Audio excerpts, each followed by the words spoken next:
Tem alguns questionamentos do chat, né? Algumas perguntas, né? A primeira aqui é do Gabriel Pinheiro, né? Eu acredito, é uma indagação. Eu acredito que o Pedrinho não vai vender. Ontem na live do Edmundo deu a entender que a única negociação de venda é da parte da ECAP. Só acredita nisso?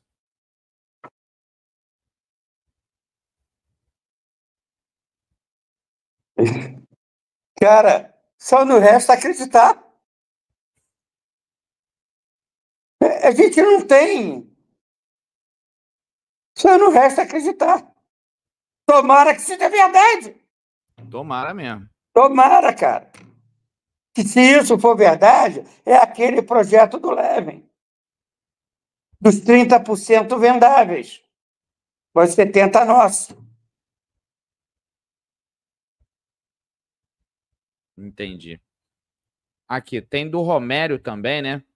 A pesquisa é uma indagação, não é uma pergunta. A pesquisa que o Careca fez sobre a ECAP é a mesma 771. Se Pedrinho não me engana, vamos acordar alguns torcedores do Vasco, né? Que o Careca fez uma pesquisa, tem um vídeo, até antes da gente terminar, eu tenho autorização do Careca, eu boto aqui pra gente ver, não sei se o senhor viu esse vídeo. A gente coloca aqui perto do final, que traz a ECAP como se fosse a mesma coisa que a 777, fundida com a 777. Essa empresa do Kenneth King, né? Tem o Noel, nosso amigo Noel aqui também, ó. Doutor Eloy, você acredita que a venda do Vasco para outro investidor por parte do senhor Pedrinho é para preservar os interesses do Vasco, não ficar refém das eleições fraudulentas? Olha, querido, eu entendo que não. Porque as eleições fraudulentas fez com que a Mais Vasco elegesse o Salgado e fez com que você também fosse eleito. Pedrinho fosse eleito. Entendeu? As eleições fraudulentas ficou por parte da imprensa.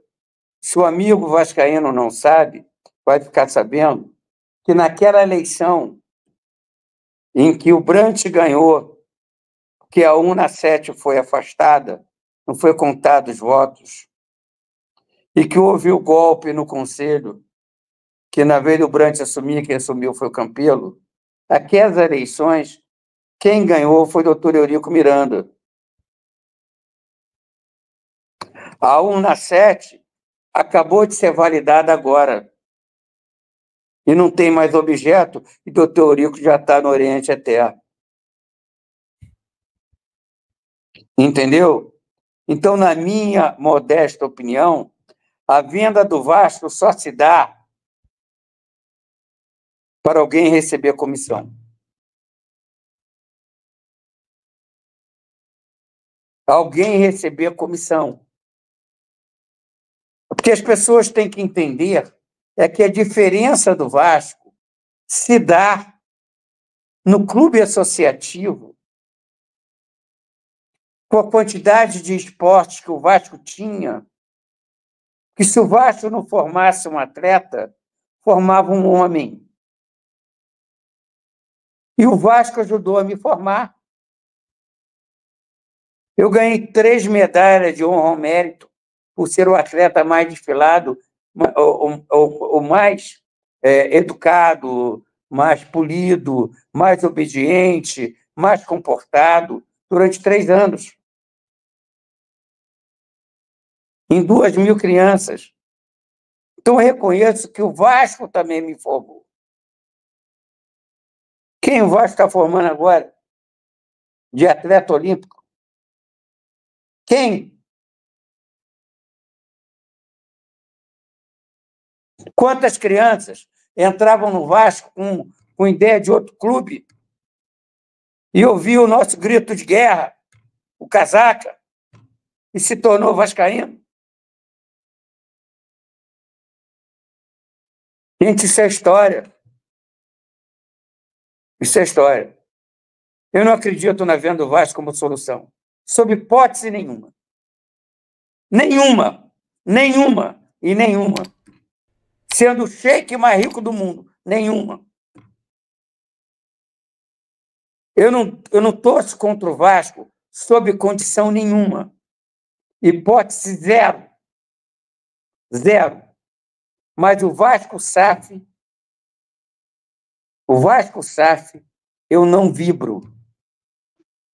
Eu fico feliz do Vasco ganhar o jogo. Eu não pulo e eu não grito. E não fico rouco.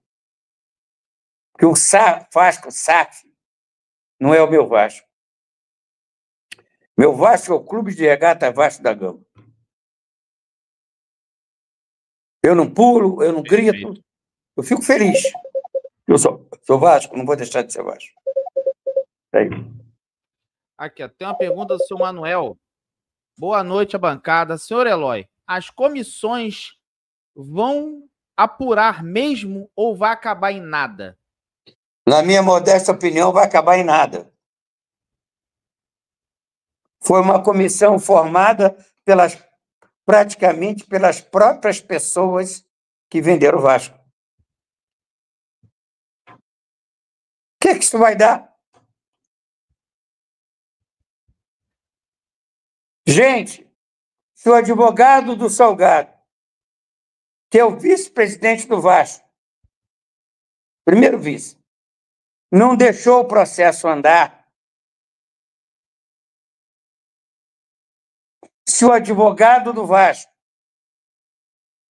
fez com que a justiça desse uma liminar para que o Vasco não fosse à falência, junto com a 777, que ia pegar mal pra caramba. Mas poderia ter acabado, gente. Acabado. Ele não deixou acabar. Foi isso. Você acha que se ele quisesse, de maneira efetiva, abrir esse contrato de uma forma ou de outra, sendo a capacidade de profissional que ele é e tem, ele não conseguiria? Só ele quiser, meu. Tomara que ele queira. Tomara que ele queira. E ele pode. Porque ele é poderoso, ele é competente, ele é capaz, ele é culto e é respeitado pra caraca. Muita coisa. Espero que eu tenha respondido, colega aí. Tem 3 aqui do DBS, só que pode continuar. Dá para colocar essas 3 em uma só, né? Como fosse uma sequência. Pergunta, doutor Eloy, o Vasco tem salvação? Tem. Eu respondo cada uma rápido. Claro que o Vasco tem salvação. É só não ser vendido. E outra, acredita no Pedrinho e seu grupo? Só se ele não vender o Vasco.